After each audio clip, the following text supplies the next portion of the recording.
नमस्ते। कभी सोचा है कि दुनिया की जो सबसे खूबसूरत जगहें होती हैं, अक्सर उन्हीं के सीने में सबसे गहरे, सबसे काले राज दफन होते हैं। आज हम भारत की लोक कथाओं से दो ऐसे ही भयानक प्राणियों की दुनिया में उतरेंगे, जिनकी कहानियां सिर्फ डराती नहीं, बल्कि एक गहरी चेतावनी भी देती हैं। आइए इन धुंधली कहानियों के पीछे छिपे सच को जानें। ये बात कही थी उन चार दोस्तों में से एक ने, जो कश्मीर की वादियों में नए साल का जश्न मनाने गए थे। पर उन्हें क्या पता था कि ये जन्नत जैसी दिखने वाली जगह जल्द ही उनके लिए एक जीता जागता जहन्नुम बनने वाली है, जहां उनका सामना एक ऐसी शक्ति से होगा जो सिर्फ दिमाग से खेलती है। तो कहानी है चार दोस्तों की। नितिन, ध्रुव, रिया और वर्षा। कॉलेज के बाद सब अपनी अपनी लाइफ में बिजी हो गए थे। तो इन्होंने प्लान बनाया कि चलो न्यू ईयर पर कश्मीर में मिलते हैं। चारों तरफ बर्फ से ढकी वादियां, माहौल में खुशी और जश्न की तैयारी, सब कुछ एकदम परफेक्ट लग रहा था। जब सब कश्मीर की खूबसूरती के गुण गा रहे थे, तभी ध्रुव ने उन्हें वहां की लोकल कहानियों के बारे में चेताया। उसने छलावे का जिक्र किया, एक ऐसी शक्ति जो वहम पैदा करती है। पर दोस्तों ने अरे यार क्या भूतों वाली बातें कर रहा है, कहकर उसकी बात हवा में उड़ा दी। और यही वो गलती थी जिसका पछतावा उन्हें बहुत जल्द होने वाला था। देखिए, उनका सामना किसी आम भूत प्रेत से नहीं हुआ था। वो जिस चीज से टकराने वाले थे, वो कहीं ज्यादा शातिर थी, धोखे और वहम की मास्टर। तो सवाल उठता है कि आखिर ये छलावा है क्या भला? क्या ये सिर्फ दिमाग का फितूर था, या सच में कोई ऐसी ताकत थी जो हकीकत को अपनी मर्जी से मोड़ सकती थी? चलिए समझते हैं। देखिए, छलावा शब्द का मतलब ही है धोखा। ये एक ऐसी शक्ति है जो सीधा हमला नहीं करती। इसका सबसे बड़ा हथियार है आपका अपना दिमाग। ये आपके डर, आपकी भावनाओं का इस्तेमाल करके एक ऐसा जाल बुनती है जिससे बाहर निकलना लगभग नामुमकिन है। और छलावे का काम करने का तरीका बिल्कुल वही जो नितिन के साथ हुआ। पहले एक रोती हुई लड़की की आवाज उसे झाड़ियों में खींचती है। फिर एक बेचारी सी लड़की दिखती है जो सिर्फ और सिर्फ उसे ही नजर आ रही है। और जब तक उसके दोस्त हैरान होते हैं कि ये किससे बात कर रहा है, तब तक खेल खत्म हो चुका होता है। छलावा अपना असली रंग दिखाता है और नितिन के शरीर पर कब्जा कर लेता है। और बस यही वो पल था जब दोस्तों ने देखा कि नितिन तो हवा में बातें कर रहा है, एक ऐसी लड़की से जो वहां है ही नहीं। बस यहीं से डर ने हकीकत का रूप लेना शुरू कर दिया। छलावे का जाल अब पूरी तरह कस चुका था। और फिर हमला दिमागी लेवल से उतरकर जिस्मानी हो गया। जैसे ही छलावे ने नितिन के जिस्म पर पूरी तरह कब्जा किया, उसकी आंखें एकदम लाल हो गईं। अब वो नितिन नहीं था, वो एक शिकारी बन चुका था जो अपने ही दोस्तों को निशाना बना रहा था। ये दिखाता है कि छलावा कैसे पहले दिमाग को और फिर जिस्म को तोड़कर रख देता है। तो जहां छलावा दूर से दिमाग से खेलता है, वहीं कुछ शिकारी होते हैं जो सीधा हमला करते हैं। चलिए अब कश्मीर की बर्फीली वादियों से निकलते हैं और चलते हैं उत्तर प्रदेश के सीलमपुर गांव। यहां विवेक नाम का एक लड़का घर जल्दी पहुंचने के लिए एक शॉर्टकट लेता है।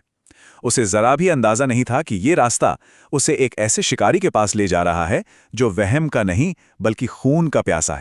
अब देखिए, विवेक का सामना किसी छलावे से तो नहीं हुआ था।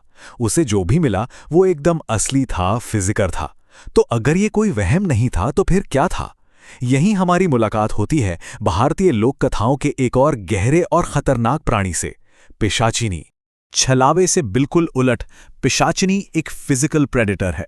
हाँ, वो धोखे का इस्तेमाल जरूर करती है, लेकिन उसका मकसद दिमागी तौर पर तड़पाना नहीं, बल्कि खून पीना और अपनी नस्ल को आगे बढ़ाना है।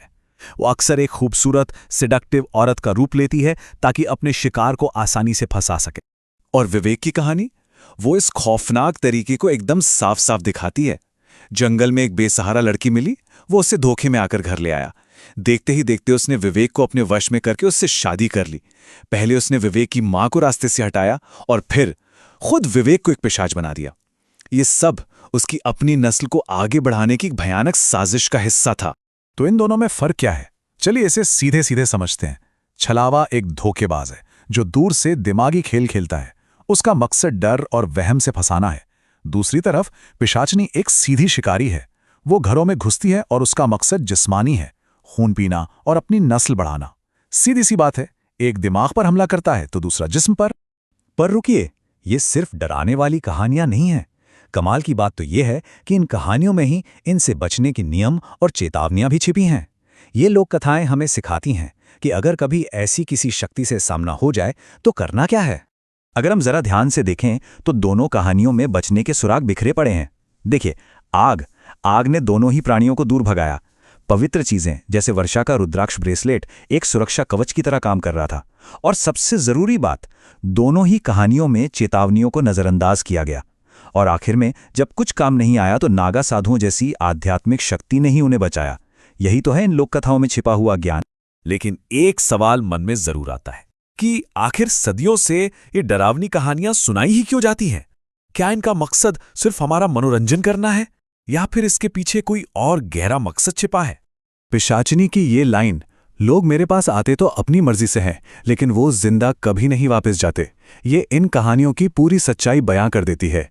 ये एक सीधी चेतावनी है हमारे अपने फैसलों और हमारी लापरवाही के नतीजों के बारे में। विवेक अपनी मर्जी से उस जंगल के रास्ते पर गया था। नितिन ने अपनी मर्जी से चेतावनियों को अनसुना किया था। ये कहानियां हमें बताती हैं कि हमारे फैसलों के अंजाम खतरनाक हो सकते हैं। तो आखिर में ये दंतकथाएं सिर्फ कहानियां नहीं हैं, ये एक तरह की कल्चरल रेलिंग है। ये पीढ़ियों से चला आ रहा वो ज्ञान है जो हमें जिंदा रहने के तरीके सिखाता है। ये हमें सिखाती हैं कि अनजान जगहों पर सावधान रहो, बड़ों की सलाह सुनो और जो चीज समझ ना आए उसका सम्मान करो। ये एक तरह से हमारे पुरखों की दी हुई सर्वाइवल गाइड है।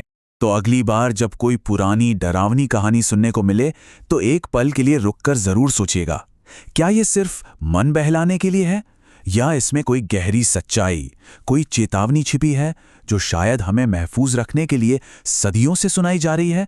सोचने वाली बात है ना?